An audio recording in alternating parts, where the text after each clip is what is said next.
El trueno retumbó tan fuerte que hizo vibrar los vitrales de la capilla, pero lo que me congeló la sangre no fue la tormenta.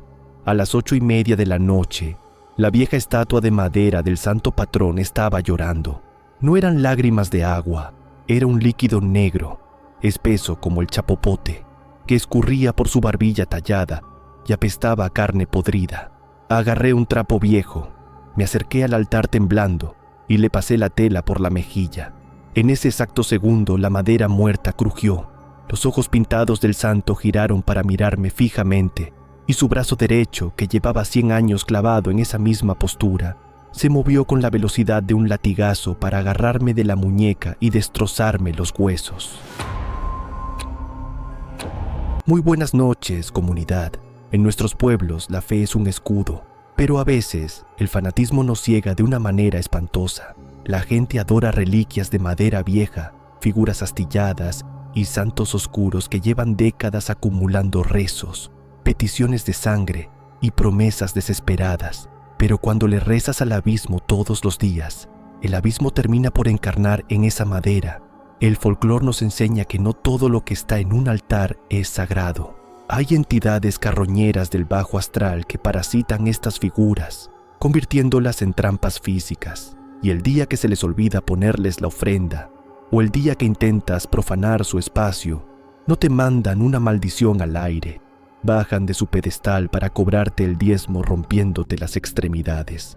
Al final, ¿qué es real o no? Es una opinión que solo es de ustedes. Apaguen las luces, no se queden solos limpiando altares viejos y prepárense. Ya están entrando en los relatos de esta noche. ¿Qué tal a todos? Espero que el audio se escuche bien hasta allá. Acá por mis rumbos me conocen como Don Filemón, soy de una comunidad muy pegada a la sierra y les mando esta historia porque ya no me puedo quedar callado. Fui sacristán y velador de la capilla del pueblo durante más de 20 años, pero lo que vi y sentí en carne propia me demostró que lo que la gente adora ahí adentro no tiene nada de divino. Es una cochinada del bajo astral. Todo pasó a mediados de agosto.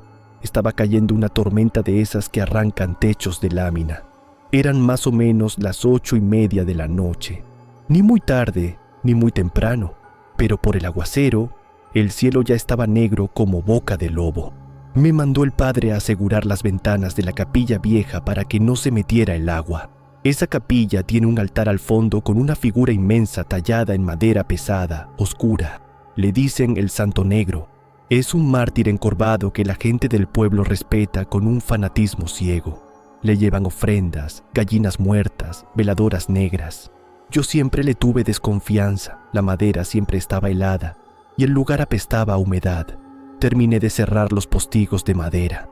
La única luz que quedaba era la de un par de cirios frente al altar. Al darme la vuelta para salir, escuché un sonido húmedo. Plap, plap. Sonaba como si algo espeso estuviera goteando contra las losetas de piedra del piso. Agarré mi linterna de mano y alumbré hacia el altar. El Santo Negro estaba llorando. De sus ojos de madera escurría un líquido negrísimo como aceite quemado. Las gotas caían al suelo, despidiendo un tufo asqueroso a drenaje y sangre echada a perder. Pensé que la humedad del techo se había filtrado por dentro de la madera podrida de la estatua. Agarré un trapo de algodón que usábamos para sacudir las bancas y me subí al escalón del altar. «Perdón, santito», murmuré por pura costumbre, levantando el trapo para limpiarle la cara. Al rozar la madera de su mejilla, el líquido negro me manchó los dedos. Hervía, quemaba como ácido. Antes de que pudiera retirar la mano, un crujido espantoso, como el de un árbol partiéndose a la mitad, hizo eco en la capilla. Los ojos de la estatua, que eran simples esferas talladas y pintadas de blanco, giraron dentro de sus cuencas de madera y se clavaron directamente en mí. El terror me paralizó los pulmones. El brazo derecho de la figura, que apuntaba hacia arriba sosteniendo una cruz de hierro, bajó de un golpe seco. La mano de madera, áspera y llena de astillas, me agarró de la muñeca derecha. Su fuerza era descomunal, mecánica, imparable. Sentí las astillas gruesas encajarse en mi piel como si fueran agujas de acero. El Santo Negro abrió su boca de madera rígida, desgarrando su propia cara, y de su garganta hueca salió un siseo que sonaba a 1000 voces ahogándose al mismo tiempo. Apretó su mano de madera sobre mi muñeca. ¡Crack! El sonido de mis propios huesos rompiéndose fue más fuerte que los truenos de afuera. Grité con toda el alma. El dolor me nubló la vista, pero pude ver cómo la estatua levantaba su pesada pierna de madera, despegando los clavos que la unían a la base, preparándose para bajar del pedestal y pisotearme. El instinto me hizo usar la única mano que me quedaba viva. A mi izquierda había un candelabro alto de hierro forjado macizo, que pesaba por lo menos unos 10 kilos. Lo agarré del tubo central, tomé vuelo con todo el cuerpo y se lo reventé directamente en la cara de madera a la estatua. El impacto reventó la mitad del rostro del ídolo. Pedazos de madera negra y astillas podridas volaron por el aire, salpicando más de ese líquido hirviente. La figura se tambaleó hacia atrás, soltando mi muñeca por la pérdida de equilibrio. No esperé ni un segundo. Agarrándome el brazo destrozado, salí corriendo a la lluvia, pateando la puerta de la capilla. Corrí por el lodo hasta mi casa, empapado y gritando por ayuda. El médico del pueblo me enyesó el brazo, pero los huesos soldaron mal por la brutalidad de la fractura. Quedé con la mano chueca para siempre. Al día siguiente, la gente del pueblo fue a la capilla y encontraron al santo negro con la cara destrozada. Dijeron que fue un rayo. Yo jamás me atreví a decirles la verdad y renuncié ese mismo día. A todos los que me escuchan, tengan mucho cuidado a qué figuras le rezan en los pueblos. Si la madera huele a podrido y un día ven que sus santos lloran cosas que no son agua, no se acerquen a limpiarlos. Corran, porque esas reliquias ya no son santos.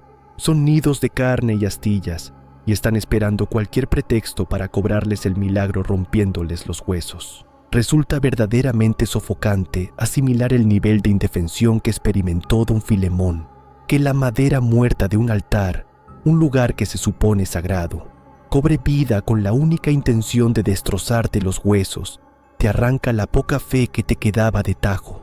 Nos demuestra que el fanatismo es la puerta más ancha por la que entra el bajo astral. Pero si creen que alejarse de las capillas los mantiene a salvo de las reliquias profanadas, están cometiendo un error que les puede costar la vida. A veces, la desgracia se compra con escrituras. Ajusten sus sentidos porque comprar una hacienda vieja y romper el candado oxidado de un cuarto clausurado a las 2 de la madrugada no te va a revelar un tesoro de monedas de oro. A veces, simplemente le quitas la cadena a un ídolo de piedra y sangre que llevaba siglos esperando carne fresca. ¿Qué tal a todos los seguidores del canal? Un saludo desde las tierras calientes. Mi nombre es Rubén, soy de Yucatán, y les comparto mi experiencia para que entiendan por qué hay propiedades que se venden casi regaladas y que nadie en su sano juicio debería pisar. Hace un par de años junté mis ahorros y compré las ruinas de una vieja hacienda enequenera alejada de la carretera principal. Mi tirada era restaurarla, pero la tierra misma me escupió de ahí. La casa principal tenía paredes de piedra gruesa. En la parte trasera, pegada al monte, había una puerta de madera de mezquite completamente sellada con cadenas gruesas y un candado industrial oxidado del tamaño de un puño. Los peones de la zona me dijeron que no la abriera, que los antiguos dueños la habían cerrado por las malas vibras. Yo, en mi ignorancia, pensé que adentro había muebles antiguos o tal vez centenarios escondidos en las paredes. Era mi tercera noche durmiendo ahí. Hacía un calor insoportable que no te dejaba ni respirar. Me desperté empapado en sudor. Miré mi reloj. Eran exactamente las 2:40 de la mañana. Me levanté por agua, pero antes de llegar a la cocina, escuché un ruido pesado que venía del cuarto clausurado. Scratch, tut, scratch. Sonaba como si arrastraran bloques de cemento crudo contra el piso de loseta. La curiosidad y la ambición me ganaron. Agarré mi linterna de aluminio pesado y unas cizallas de acero de casi 1 metro de largo para cortar varilla. Fui directo a la puerta trasera. Acomodé las pinzas en el candado. Hice palanca con todo mi peso y el metal oxidado se dio con un chasquido. Quité las cadenas, que pesaban una barbaridad, y empujé la puerta de mezquite. El golpe de aire que salió de ese cuarto casi me tira de espaldas. No olía a humedad ni a polvo viejo. Apestaba a cobre oxidado, a sangre seca y a amoníaco. Alumbré con la linterna. El cuarto estaba vacío de muebles, pero en el centro exacto había un montículo de tierra apisonada. Sobre la tierra había un ídolo tallado en piedra volcánica negra, de 1 metro de alto. Era una aberración deforme, con un rostro ancho, colmillos expuestos y cuencas vacías. Pero lo que me paralizó el corazón no fue la estatua, fue lo que la rodeaba. A los pies del ídolo había docenas de cráneos humanos reales, amarillentos por el paso de los siglos. No estaban acomodados al azar. Mientras la luz de mi linterna temblaba, escuché cómo la piedra volcánica del ídolo empezó a rechinar. Crack, clac. La estatua no era de una sola pieza, era un núcleo vivo.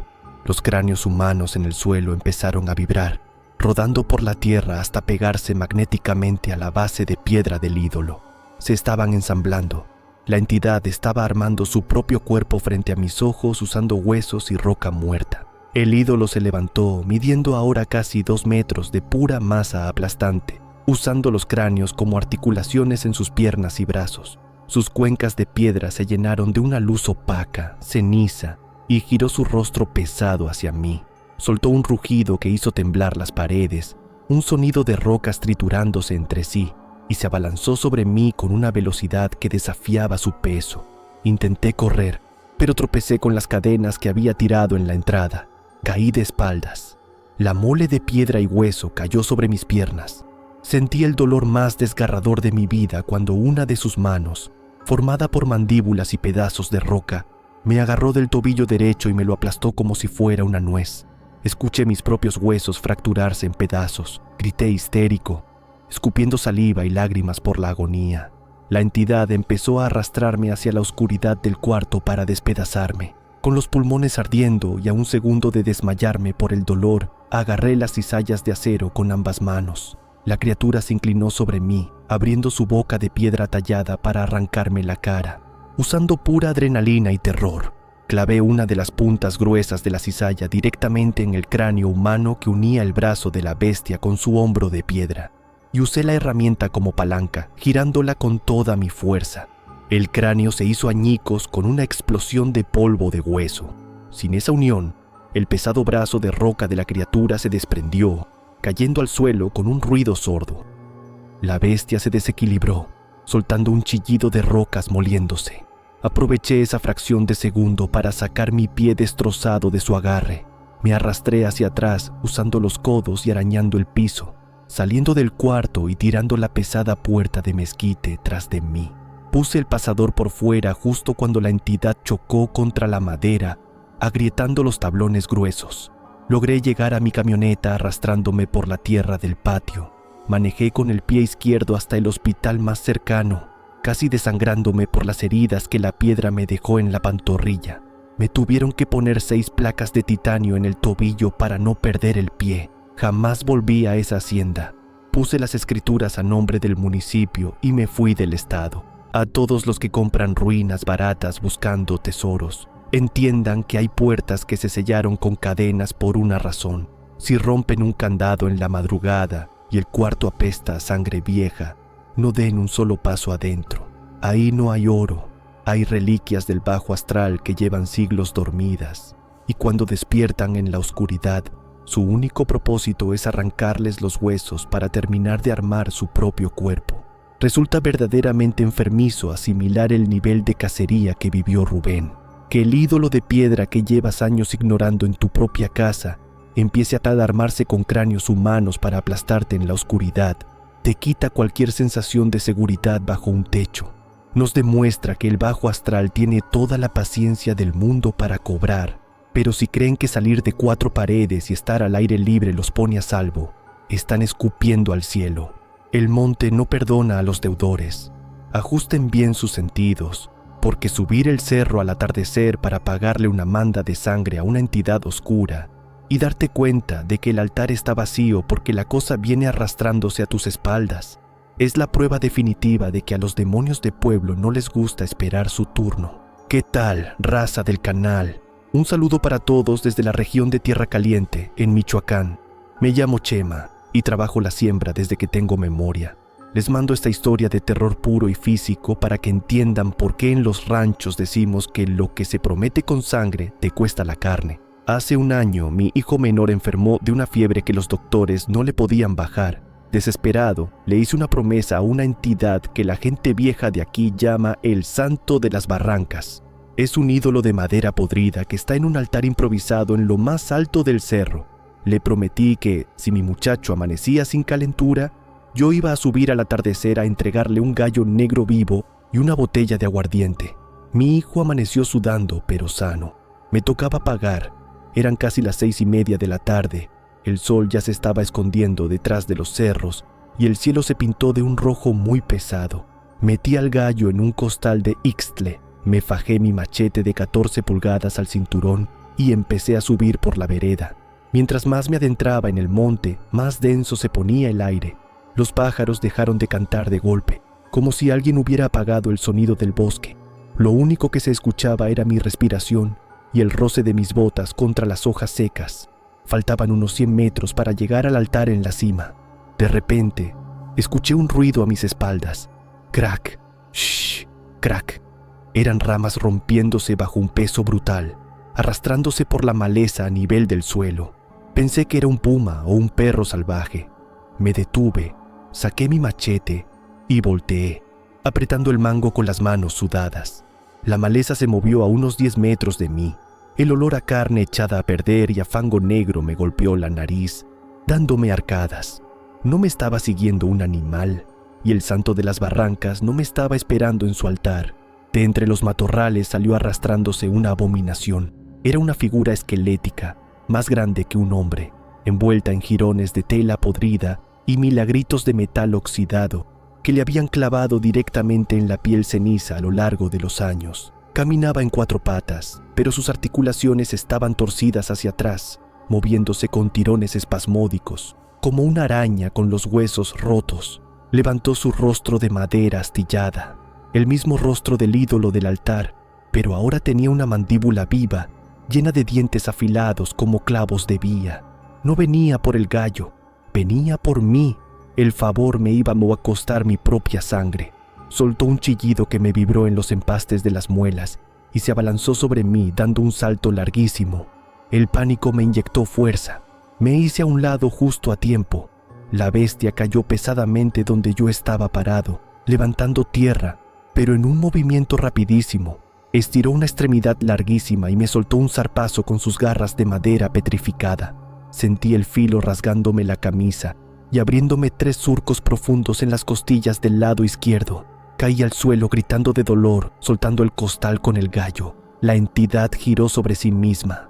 Su cuerpo crujía espantosamente. Se arrastró hacia mí para rematarme, abriendo sus fauces para arrancarme la garganta. Desde el suelo, levanté mi machete, me apoyé con el codo y cuando la bestia se lanzó, tiré un machetazo cruzado con toda la rabia de mi desesperación. La hoja de acero grueso chocó contra el brazo de la criatura. El sonido fue como cortar un árbol viejo. El machete atravesó la carne muerta y la madera podrida, amputándole la extremidad desde el codo. Un líquido negro y espeso salió a presión de la herida, salpicándome la cara y quemándome la piel. La bestia retrocedió chillando de agonía, retorciéndose entre la maleza.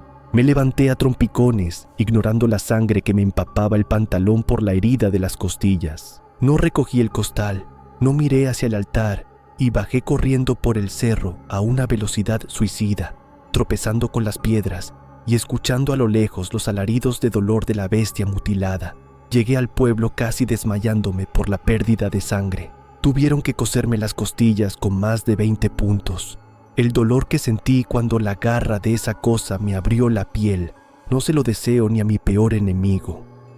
A todos los que me escuchan, si alguna vez están desesperados y le prometen sangre a los santos oscuros de los cerros, entiendan que esas cosas no se conforman con ofrendas, son parásitos del bajo astral, y si se internan en el monte para pagar su manda, prepárense para sacar el machete, porque esas aberraciones no se van a quedar quietas en su altar. Van a bajar arrastrándose para cobrarles la vida por adelantado. Nos enseñaron a rezar mirando hacia arriba o hacia los altares, creyendo que un pedazo de madera tallada o una piedra esculpida nos va a solucionar la vida si le ponemos un poco de sangre. Pero los relatos de esta noche nos escupieron la realidad en la cara, ya sea una estatua llorando líquido negro en una capilla mojada, un ídolo armando su propio cuerpo de cráneos en la oscuridad de una hacienda, o una bestia de madera podrida emboscándote en medio del monte. Las reliquias de los pueblos rara vez son sagradas, son anclas, y lo que está amarrado al otro lado de la cadena solo sabe desgarrar carne. Hemos sobrevivido a otro descenso al verdadero infierno físico y folclórico, comunidad. Si esta sobredosis de terror brutal les aceleró el corazón y les demostró que en los altares viejos no hay piedad, levanten su escudo, dejen su pulgar arriba y compartan este video masivamente. Su energía y su apoyo son la única herramienta pesada que nos permite seguir abriendo estas puertas sin que las entidades nos desgarren en el intento. A los nuevos valientes que aguantaron hasta el final de la masacre, suscríbanse y revienten esa campana de notificaciones. Aquí el miedo se siente en los huesos y la maquinaria no descansa. En la caja de descripción tienen nuestro correo confidencial. Si alguna vez encontraste un cuarto clausurado que apestaba a sangre vieja, si tuviste que huir de tu propia ofrenda en el monte, o si la madera de un santo te rompió los huesos, escríbenos. Aquí tus experiencias son tratadas con la brutalidad y el respeto absoluto de quienes saben que el folclore no es un mito, es una cacería. Cierren bien sus candados, no toquen las reliquias que la gente olvida. Y si esta noche, en el silencio de su casa, escuchan que la madera vieja de sus muebles empieza a crujir, por lo que más quieran, no apaguen la luz. Que tengan muy pero muy buenas noches.